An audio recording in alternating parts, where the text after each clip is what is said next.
All right, thank you. So I want to welcome everybody to today's Prospect Live event. This is a little bit more closed than our normal Prospect Live events. Today's goal, we really want to kind of discuss some of this locations that we have identified and Prospect All Broad Boxed Up has identified as a short list. And some of these are buildings and some of these are greenfield sites. And today, I want to thank everybody for taking out this time. We're going to try to keep it to about 40 minutes or less. And I think we can wrap everything up. This will be very pointed questions, but it is really meant to be an open session for our guests to ask any questions to help them kind of formulate and finalize what are some of the tipping points that they can present about their communities that's going to help Project All Boxed Up be successful in their location, not just on the short term, but the long term, and to help some of the state representatives, county representatives, local representatives kind of wrap their head around what type of incentives make the most sense for Project All Boxed Up when putting together a incentive package for consideration. So with that said, let's kind of get started here.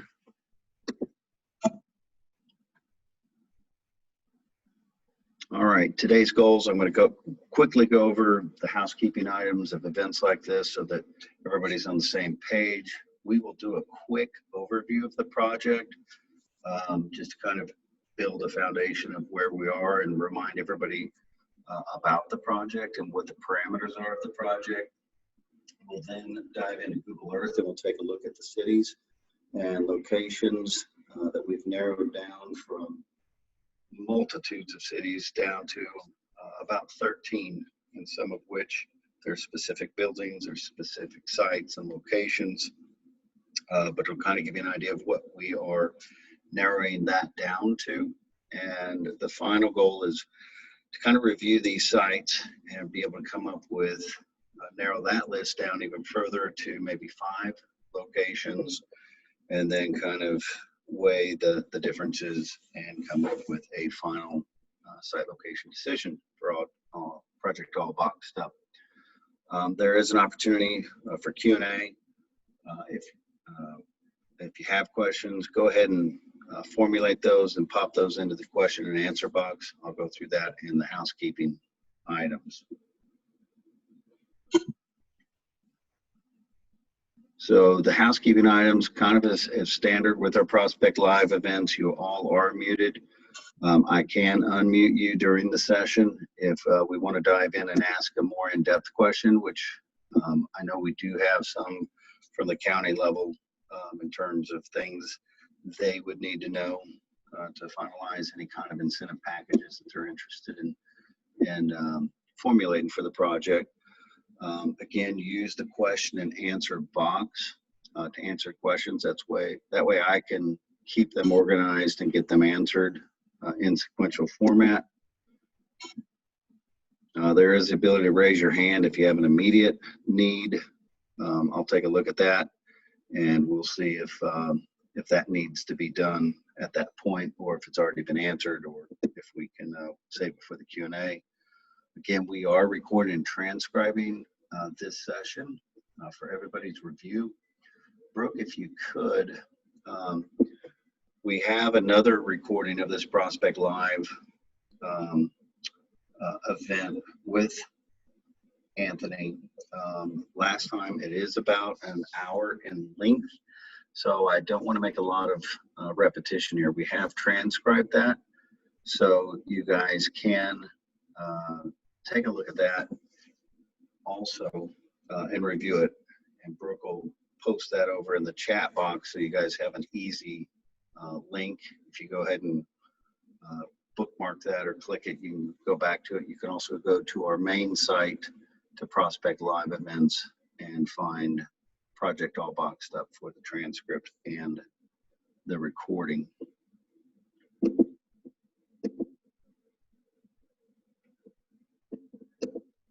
All right, so Let's do a quick introduction of who's here today. Got myself, Eric Kleinsorge. I'm the chairman and CEO of Global Site Location Industries. We've been around for 25 plus years. We've helped thousands of companies in their site location decisions, and have been really blessed with helping these companies, and really do get a satisfaction of the jobs that they create for these communities, because we believe that's what drives our economy and keeps us going strong. And this particular project we're really excited about, just because of the opportunities that they can bring to a community and the longevity of this company. I've got Brooke Edwards. She is my project coordinator on this project. She is the organizer of all the communications, and putting together the information to present to the project, receiving questions from the project, and coordinating any information that's going to help them make the right site location decision. And we've got Anthony, and Anthony is the VP of Operations for Project All Boxed Up, and has been tremendous in working with. And I want to thank Anthony for all of the information he's provided that helps us focus his time and energy on relevant information when making his site location decision. Again, we are helping package the incentives, and we're going to overlay those. We're also working with NI Global, who's corporate real estate executive that we're working with on the actual buildings and sites, and talking with them and helping give them some direction. And at the end of this, we're going to overlay the incentive packages to see if there's a tipping point there that can push one city over to another, and all the incentives that make sense for them to be successful. So the best way I can explain Project All Boxed Up, it is a very fast track project. Anthony's put us on a mission to get some sites narrowed down, and these incentive packages put together in very fast order, which sometimes we have 15 to 18 months working on a project. We have less than 6. In fact, we have less than 2 months on this particular site. And so we're moving fast. Anthony, I would say we can kind of dive into this a little deeper, really wants to have a good idea of where this location and what incentives are available within the next 4 to 6 weeks. So the quicker and easier we can gather this information and present it, the more useful this information will be for him in making a decision. The jobs that are going to be created in this facility, there's going to be 180 jobs. We've got some questions that have been filtered in on 1, 3, and 5 year projections. We'll go over those in a minute. The size requirements, as those that were on our first Project Live event, this has grown. It started out somewhere in the 450,000 square foot size, and has grown to somewhere between 500,000 and 650,000, desired more towards the 600,000 to 650,000 square foot facility. It has also expanded to greenfield sites, which is exciting. So looking at build-to-suit options for the facility, as long as it makes sense. If we have, and we've invited some build-to-suit firms on here today, so thank you for coming. But really being timely and being able to get this facility operational in a timely basis would be critical in terms of going with a greenfield site. Building type, looking for an existing building. Again, build-to-suit and greenfield is optional. The difference between those, one would be operational within 6 to 8 months. The other one would be operational within 12 to 18 months. is the desire. Time frame again, very fast track. This is on the high end, 6 to 12 months. And that is more on the operational side versus the decision side. Anthony's expressed they do have 52 million in capital investment that they are manipulating and working with in various ways. About 35 million of that is in brand new equipment for the facility, and the rest is a balance between build out and improvements on the existing building, or to put towards the actual purchase of a greenfield site and building of their building. So let's dive in right here. We're going to open up Google Earth here.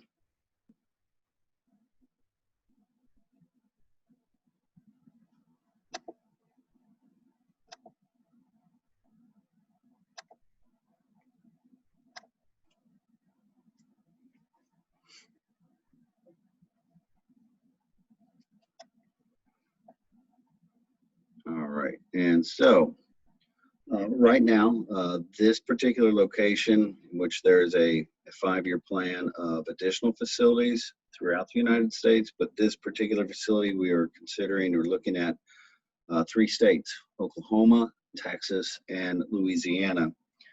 And these are the cities that we've really honed in on in terms of making sense for this particular facility.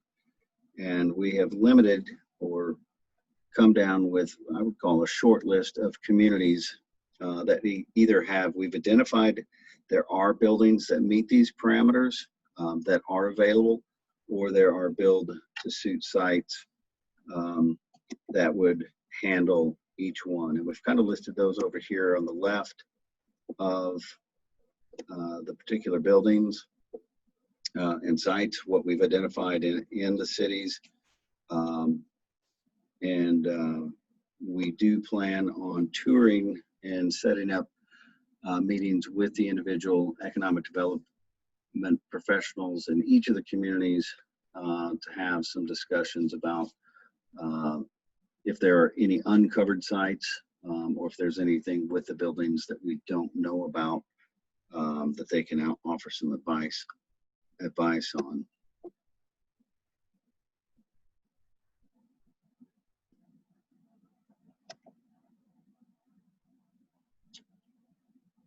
I'm going to go. So those are the sites. I'm going to pop back to our presentation, get into the questions, because that's really what we're here for.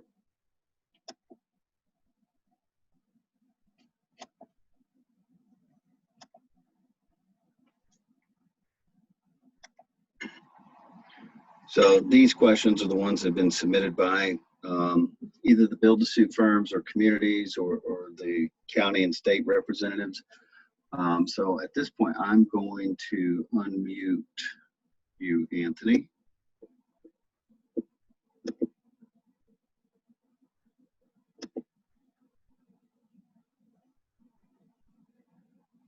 Hey, Eric, I'm on. Hey, Anthony, how are you? I'm doing great, thank you. Awesome, thank you for being here today. We promise to utilize your time effectively. I know you're a very busy person. You got a lot on your plate right now with this growth. But let's go ahead and just dive in. And if you could, just give a quick, brief overview of the need that you guys are having as it relates to the business for your project. Sure, so to start off with, we have identified various market segments within the U.S. as growth opportunities and strategic growth opportunities for our company and organization. In particular, we're looking at being able to help alleviate some of the burden placed on some of our other facilities, whether that's in Georgia, Indiana, or California in particular, to be able to supply some of the customers that we're shipping into here in the Southwest South region. So that's kind of the need. We've also identified we have some growth opportunity with specific customers who we've already committed to, and we're now shipping product into the Dallas market as well as into Colorado, and some of the surrounding areas that we think can be better serviced out of either Louisiana, Oklahoma, or Texas to be able to support that customer base. We have a unique system in the sense that we're a company that focuses highly on sustainability, recycled content in particular. We like to use 100% recycled liners and 100% recycled medium to make corrugated boxes and then be able to deliver those to our customer base so that they now have a recycled content and stream as part of their overall supply chain. So that's kind of a little bit of background about the project itself. We have had great success in building plants and starting up new plants over the last 5 years. The three most recent plants, one in Santa Fe Springs, California, one in Covington, Georgia, and one in Lebanon, Indiana, that we just opened up this spring. Our intent is to come in and either use an existing building, as was identified by Eric earlier, or to have a piece of property that a developer's already got and do a build-to-suit, or to be able to say, hey, we've got a brand new piece of property that nothing's gone on with, buy the property, build out the building, etc. Part of that is looking at, long-term lease to own opportunities, or outright purchase. So those are some of the things that are associated with our project and part of the reason for why we're interested in this market at this time. Yeah, and Anthony, you're not looking on a short-term basis when it comes to a location. The numbers that are being put together for you in making an evaluation are on a 20+ year basis also, correct? That is correct. So if you take a look at historically in our industry, most of the plants have been around for anywhere from 20 to 50 years. Most of the equipment that we put into a plant is going to exist for 10 to 20 years before we would need to replace it with newer, higher technology equipment, that kind of stuff. So what we're looking at is a long-term opportunity where we establish roots in the community, participate in the community, and are there for, realistically speaking, as long as we possibly can be, right? So. Exactly. Yeah, and I just want to, Christina from Denton. Denton is on the list. It may have been overlapped on that because there were some tight dots there. If not, I just want to assure you, Denton was one of the locations that are in consideration for this project. So thank you for bringing that up. So question number one, and I've gotten several questions, especially from the county of each of these areas. Can you kind of reiterate and go a little bit down into the capital investment, how you see that being broken down in terms of managing your cash and making this operation happen? Sure. So the capital investment, what we're looking at initially, and you had kind of referenced it in the $35 million mark, but realistically speaking, we're probably going to be in the $27 to $30 million mark in brand new equipment. Some of our equipment, such as a corrugator, it's a machine that's roughly 450 feet long by about 18 feet wide and about 1.5 stories tall, is used to be able to take rolls of paper that come in from our paper mill, and then we convert them into corrugated boxes. So that machine by itself is about a $12 million investment. And then we have some converting machines. So those converting machines then take corrugated sheets from off the corrugator, and they print on them. They'll put in hand holes, venting holes, whatever the case may be, glue the box up, and then we'll send it out as a knockdown box ready to go to our customer, who then erects the box, put their product in it, and ships it out to wherever it needs to go. The converting equipment traditionally will start off with 2 what we call flexo-folder gluers and a die cutter. Realistically speaking, those are the main converting pieces of equipment. Again, we're looking at probably right in that $27 to $30 million in just capital equipment, manufacturing equipment, and auxiliary equipment used to support that. And when I talk about auxiliary equipment, we're talking about a boiler to be able to create high pressure steam so that we can superheat the paper, open up the pores so that it can receive adhesive. We'll have some other support equipment like unitizers that basically put a big strap over a pallet of boxes so that it's secure and can go out and onto a truck and ship out without any issues going to our customer. There'll be conveyors, that kind of stuff. So that's all included in that $27 to $30 million capital investment just for the equipment side. We're also reserving probably in the $3 to $4 million range for improvements. Most of the buildings that we've looked at, whether they're here in the South or we've looked at in other locations for opportunities in the next 5 years, typically have a 6 or 7 inch slab, cement slab.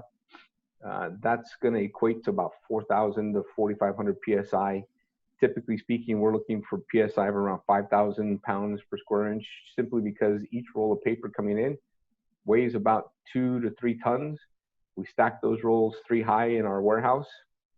And then we have a large forklift, if you will. It's actually a clamp truck that will then go around, grab those rolls, and then maneuver them over to the machine, put them on the machine, that kind of stuff. So we're looking at having to have some reinforced concrete in and around the corrugator, in and around the roll stock warehouse or roll stock storage area. And then we'll have to do some foundational work for the converting equipment, because they're going to have a need to be more secure so it can hold tight registration on print, as well as just for the whole die cut capacity. So that's where we're kind of looking at about another $3 to $4 million in improvements that we're going to have to make, simply because that building, if we were to take an existing building, we know is not going to necessarily be built for what our specific needs will be. We've also earmarked anywhere from $17 to $20 million at this point for purchasing, whether that's buying land and building, whether that's doing a build to suit, whether that's an outright purchase of the building itself as we move in, those kinds of things. So we've earmarked some money for that. That may be enough to cover a lot of the purchase requirements.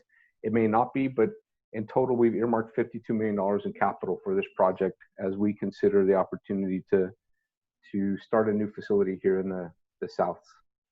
Okay. You know, and that kind of, I want to really stress to everyone here, we've had a lot of questions specifically when I've talked with the communities about rail.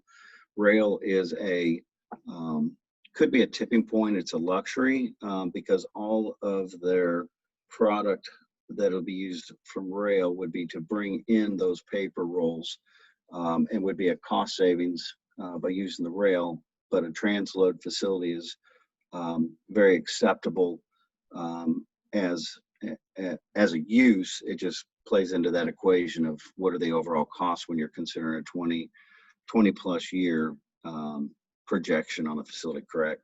Correct, Eric. And that's a very good point. When we're taking a look at the cost, yes, we're looking at the cost for opening up and moving in, but we're also looking at that cost over a 20-year period of time.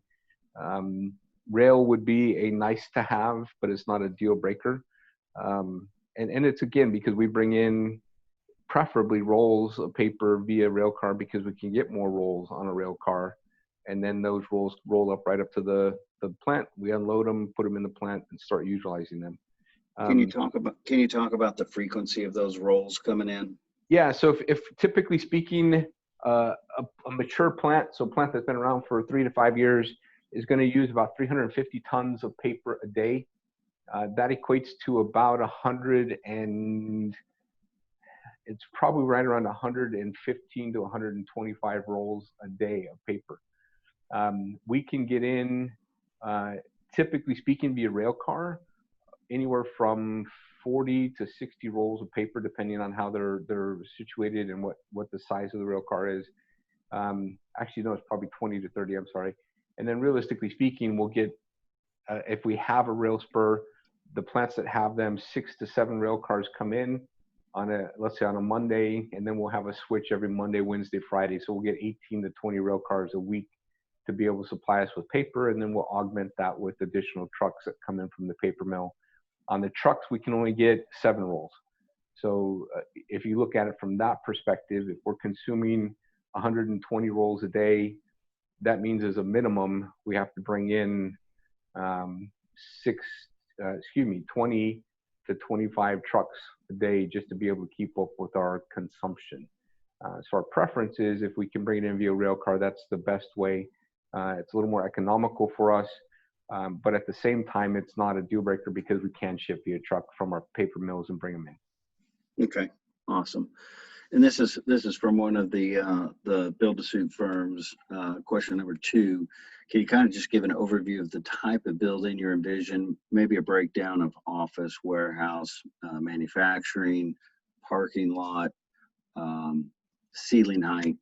You already kind of went through the padding, docks, those types of things. Sure. So realistically speaking, a concrete tilt-up building is more than suitable for us. It's exactly what we have in all of our other facilities. It's pretty traditional for box plants to be able to have that kind of a setup for the building itself. As far as office space, we're usually looking at about 15 to 20,000 square feet. And that's primarily because it's not just office space. Realistically speaking, we're going to have about 25 to 30 people in the office, but that's also lunchroom and break room. That's going to be bathrooms and locker rooms. That's going to be training rooms, and it's going to be conference rooms. And so it's a little bit more than just, hey, we've got 10 people working in an office and we need enough space to be able to handle 10 people. It's traditionally 15 to 20,000 square feet for the office itself. Realistically speaking, as far as warehouse manufacturing, a lot of times we're actually okay keeping our roll stock next to the corrugator and not necessarily having it separated by a wall or anything like that. Same thing with the converting department and our finished goods product that we're preparing to ship out. We're not necessarily saying we need a wall in there, and a lot of our plants don't have walls in between. You literally have just an open space in the warehouse that's been used then for manufacturing, raw material storage, work in process. So that would be anything off the corrugator going to converting, and then finished goods storage. Realistically speaking, finished goods, we try to keep our finished goods to under 3 days, meaning we don't want to have stuff sitting on the ground for an extended period of time. A lot of our stuff is going to come straight off the converting equipment, go on to a truck and ship out. We have seen in a lot of the areas, cross-stock buildings are kind of a very common, at least in the area. Cross-stocking is not a necessity for us. It's not like we have a lot of material coming in one side of the building, we process it and it goes out the other side of the building. Realistically speaking, we're talking 25 to 30 trucks a day at maximum coming in to be able to deliver raw materials, and going out maximum when we're a mature facility, 35 to 50 trucks going out. So as far as number of dock spaces, 20 to 30 dock spaces is probably what we're looking for. Although a building of 500,000 square feet, we've seen, anywhere from 100 to almost 200 dock spaces. So those are more than adequate. If we're doing a build to suit and we're actually working with the developer on it, we understand that economically it may be advantageous for you to have more dock opportunities in the future. If 20 years down the road we decide that we're moving out, or you don't like us as a tenant anymore, maybe having something set up that you could knock out and be able to create the dock spaces, because again, we just don't need that many dock spaces. When we're fully staffed, you saw the number, about 180 employees total. Realistically speaking, the majority of those will probably be on day shift, because you're going to have office staff and working crew on day shift. So between the hours of 7 and 5, we'll probably have about 85 to 100 people. So parking spaces, you're looking at 85 to maybe 120. And then the off shifts are going to have roughly 50 people. So we'll never occupy the whole parking lot in the off shifts. As far as trailer spaces and storage, again, typically we're shipping out between 35 and 50 trucks a day. A lot of those trucks are going within a 50-mile radius. So realistically speaking, they go out and come back, load up, go back out, come back, and maybe even get a third turn. If we do that, we're only probably talking about a fleet of 20 trucks, 20 trailers, I should say. So we're probably not needing 100 trailer spaces, but again, having some trailer spaces, 20 to 50, would probably be appropriate for what we're looking for storage capacity.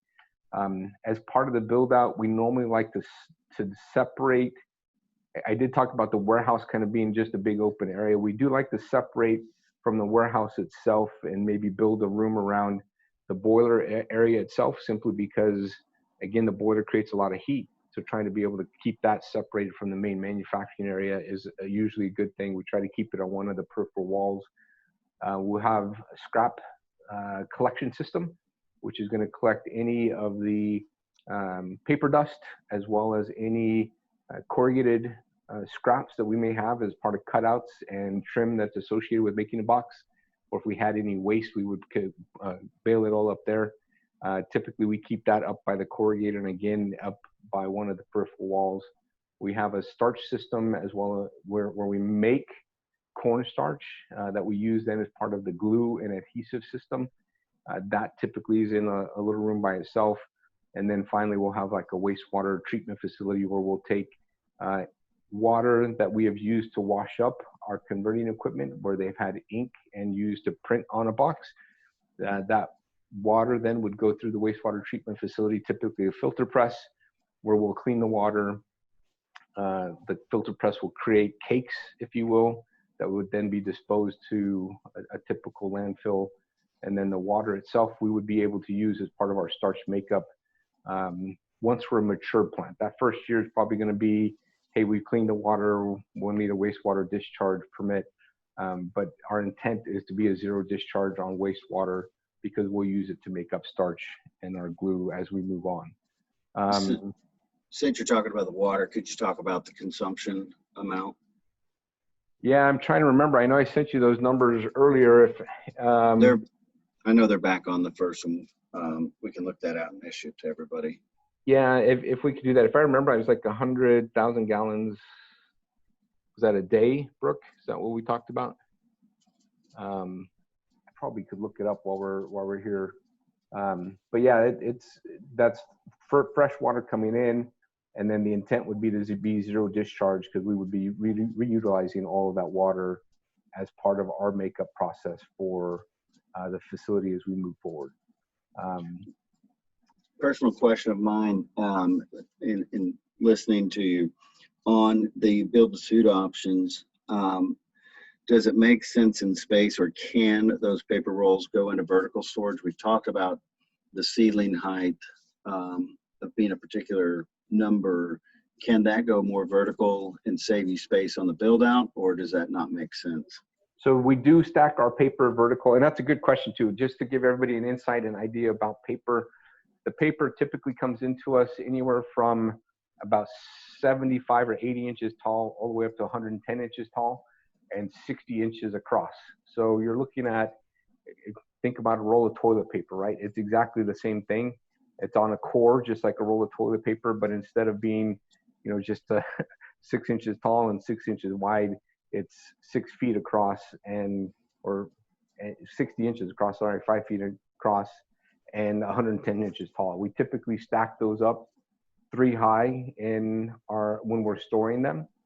So they do stack up vertically, and our clearance height on there, typically speaking, the most fire departments want a 3-foot clearance between the top of the rolls and the sprinkler heads.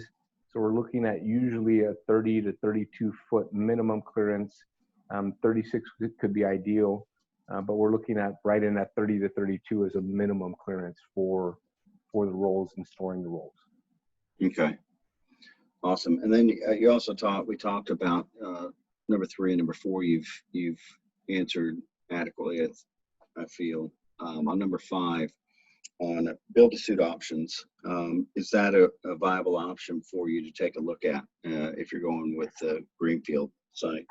Absolutely. And a couple things that we're looking at. Ideally, we'd love to be able to move in with our equipment and start installing our equipment in March timeframe. That means we would love to be able to secure either a lease, purchase agreement, whatever the case may be, as you said, in the 4 to 6 week time frame. That way we have everything kind of locked up, and then we start on tenant improvements and everything's ready to go. On a build to suit, typically speaking, we know that that's a little bit tight. In some of the cases where the land's already prepared and permitted and et cetera, we've been hearing from folks that it could take 9 to 10 months. So that March to April timeframe would probably work out.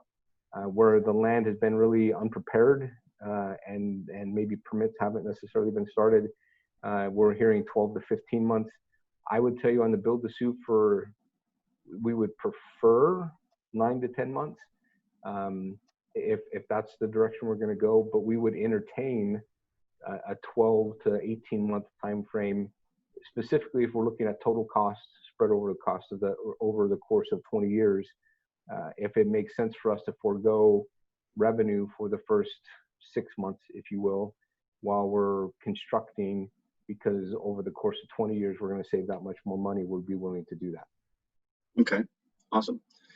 And let's talk a little bit about employees. We've talked about the employees. Are any of those, a lot of communities have training packages and workforce training incentives, those types of things. Are there any special training needs that you anticipate putting your employees through to bring them up to standards? Do you do that internally? Do you work with groups on that? So a great question. A couple things that we do as we bring in equipment, we'll use the original equipment manufacturer to facilitate the training with that new piece of equipment. Generally speaking, most of the employees that we've hired on a startup like this have not necessarily had experience in our industry. So getting them that hands-on experience is pretty darn valuable. We'll also probably send them for a week to 2 weeks worth of training in one of our other facilities where they get hands-on in a live manufacturing environment before they come back, do the final work with their original equipment manufacturer, and then start the startup process with the equipment and the commissioning, and then start actually making product. We will do some internal training. The internal training is going to be more focused on standards that we have. So that would be like quality practices, safety practices, safety procedures. Some of those things, such as the safety aspect, are going to be just keeping up with the annual training requirements from an OSHA standpoint and from the state standpoint, making sure that we have our employees trained up in those particular areas. Right now with the COVID situation, we are doing quite a bit of training with our employees regarding personal protection and being able to make sure that they're safe outside of work. Because realistically speaking, what we found is that our employees are actually better protected inside the facility than they are outside of the facility, because manufacturing, in our plants at least, inherently creates a social distancing atmosphere, wearing masks and then rubbing down the machines multiple times during the day, as well as having high touch points like cafeterias and etc. cleansed multiple times a day. We've not had any one of our facilities where an individual has contracted COVID from the facility. We've had a couple of employees who went to a family gathering and got sick, but have not had anybody who got anything from within the plant because of the safety measures taken within the facility. So that brings up a good point, and I'm sure you'd make this available if one of the communities wanted to fly in and kind of take in what one of your other facilities looked like. Is that possible? It is possible. I will tell you, we were just talking with our Covington, Georgia facility.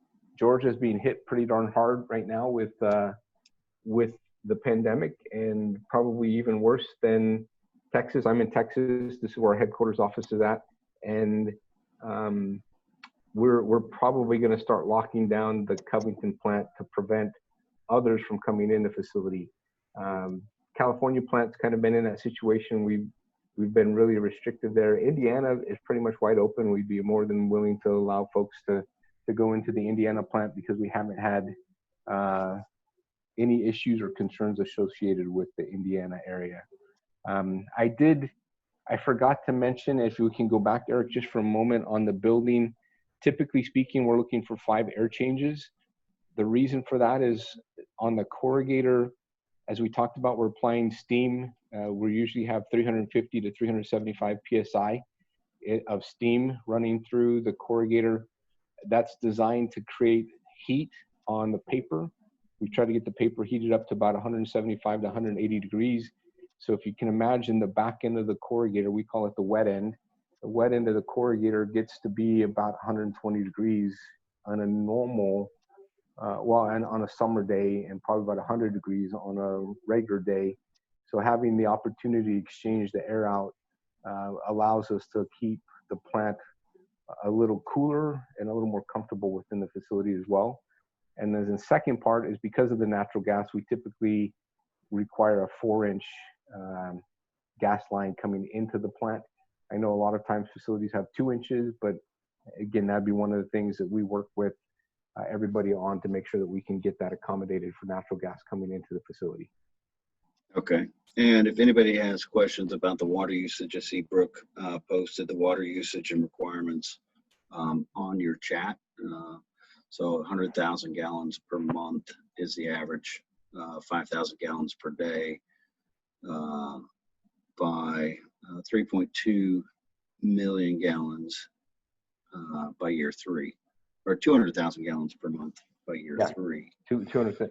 And I'm glad, Brooke, that you're able to get that. It's not one of those numbers that I keep in the top of my head because, realistically speaking, we become zero discharge, and so it's not something that I focus on. So I appreciate that.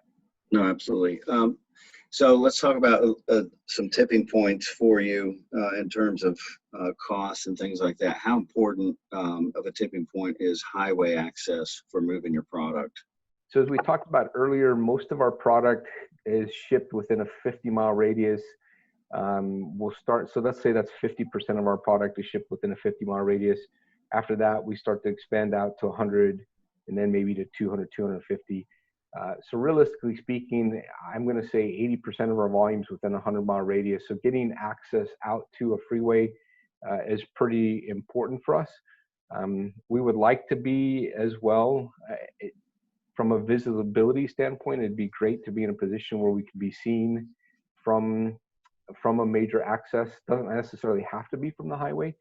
I know that we had started to go out and take a look at some properties, and some of the properties that we weren't necessarily as pleased about or as excited about were ones where we were sandwiched in between, right? Where there was a building in front that had the frontal vis and visibility from the main road.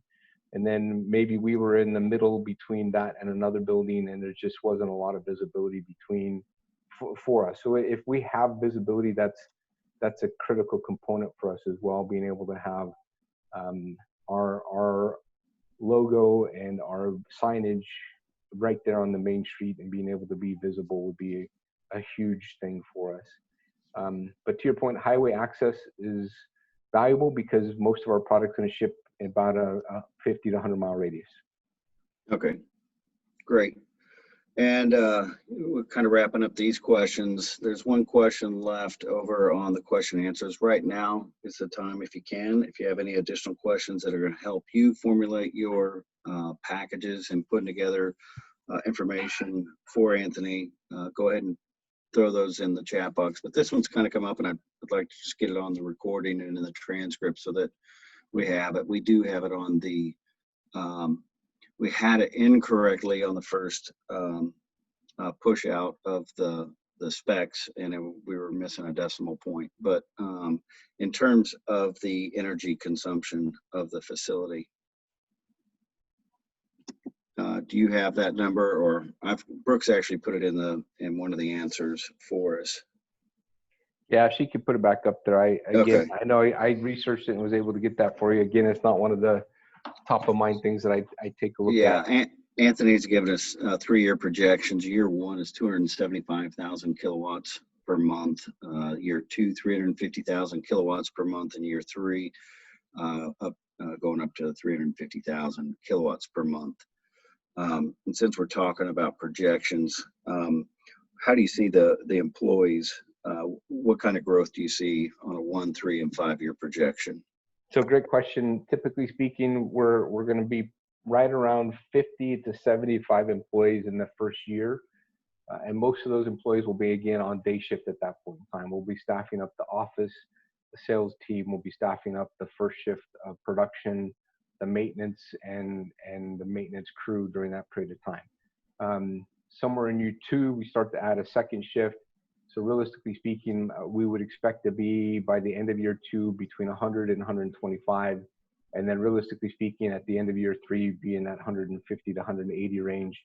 So that's really what we're looking at, is being fully staffed by the end of year 3. Okay, great.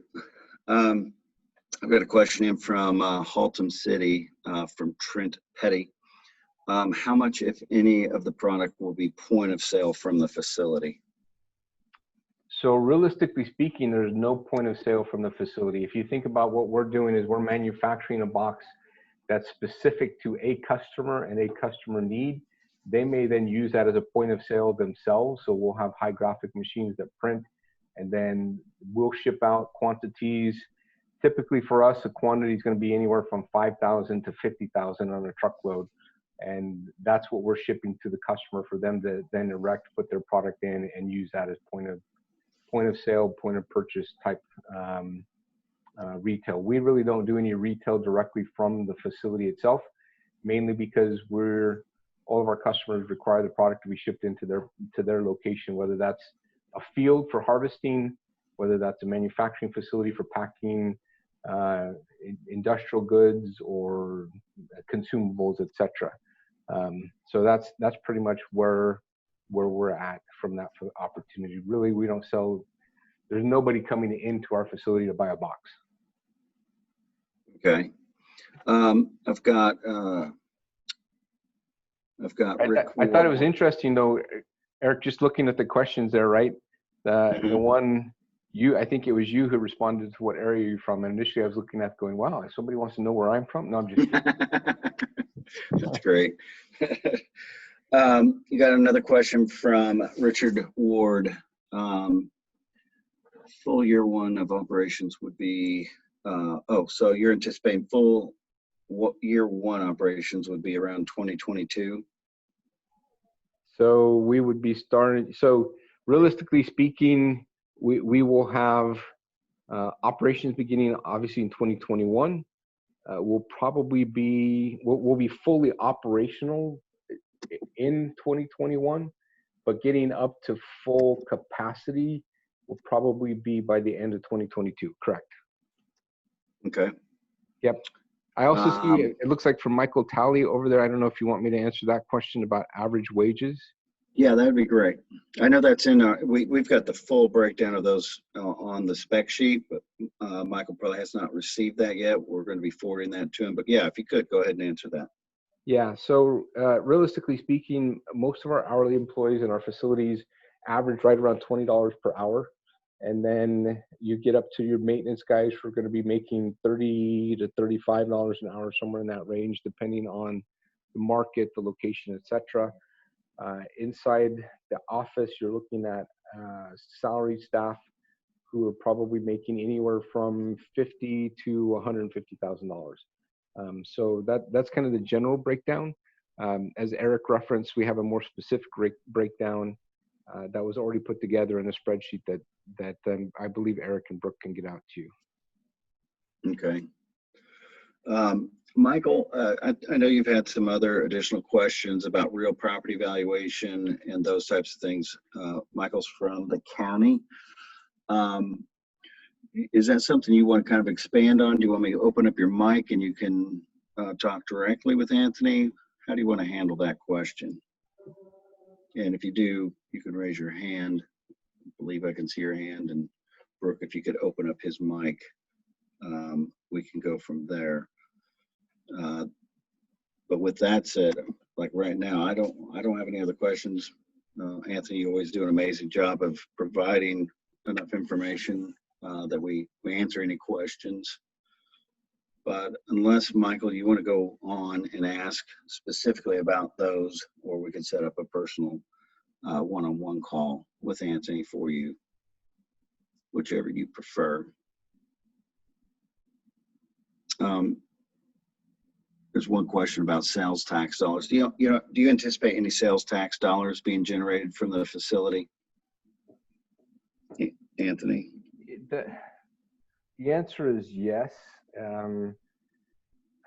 It depends on the definition for sales tax in each of the local locations we're at and that kind of stuff. But realistically speaking, we generally pay some sales tax in every location. Yes.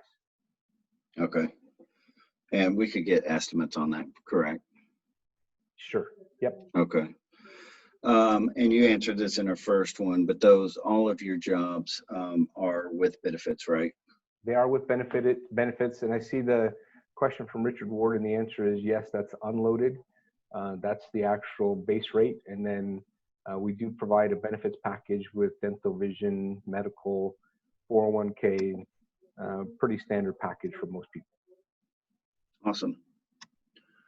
Well, with that said, I'm going to move forward. If anybody has a final question, go ahead and filter it in. I'm going to kind of put up our contact information. Next steps here. We would like, let me see where it is. Here we go. What we're going to do is ask for any of the packages information on the first round. We had submissions so that we could keep them organized and put them in a spreadsheet and kind of do some evaluations to break it down and put together and narrow down this short list.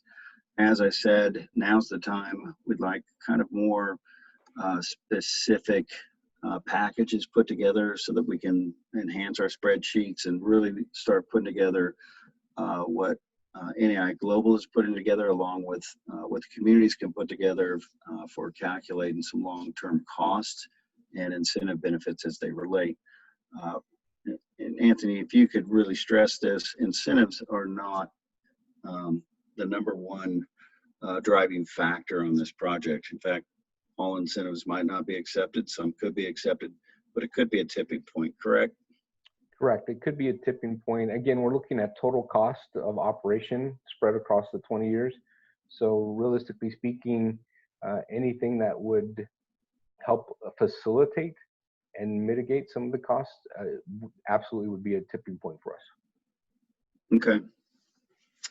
Great. With that said, I've put up the contact information if you want to screenshot that for information. I'm sure everyone's received some correspondence from Brooke or myself. Those are where we would like those packages submitted, and we'll be engaging with you guys on some phone calls to get more specifics.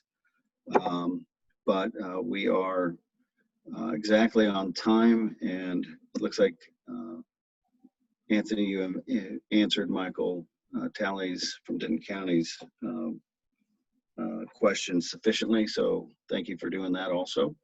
Yep. But with that said, I am excited again. I want to thank everybody. I know how hard it is to break away for these sessions, but it really does streamline the process for our projects in terms of being able to communicate with communities and get information back in a timely fashion, especially when a project is so fast-tracked like this. So with that said, look forward to working with each of the communities a little bit more deep and quickly over the next couple of weeks. And Anthony, thank you so much for your access and your information you provide us, and we're excited. And we'll be excited when you cut the ribbon and open up your new facility. As will we, and I appreciate everybody's participation today. Thank you very much. All right. Thank you all. With that said, we're signing off. Thank you very much for attending. Goodbye.